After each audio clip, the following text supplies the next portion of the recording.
ុំសប្បាយគ្រប់ប្រានគ្រួសារសុខសាន្តសូមឆាប់បានមានកូនប្រសាជំនួសជើងដៃទោះយប់ថ្ងៃជួយសពកិច្ចការ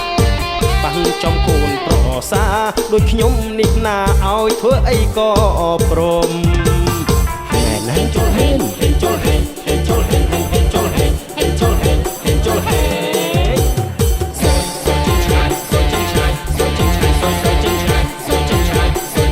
យើងវងភ្លេងស្រុកស្រែច្រៀងសុំស្នេហ៍ដោយស្មោះសុំទានអភ័យសន្តោសបើស្នេហ៍ហួសជ្រុល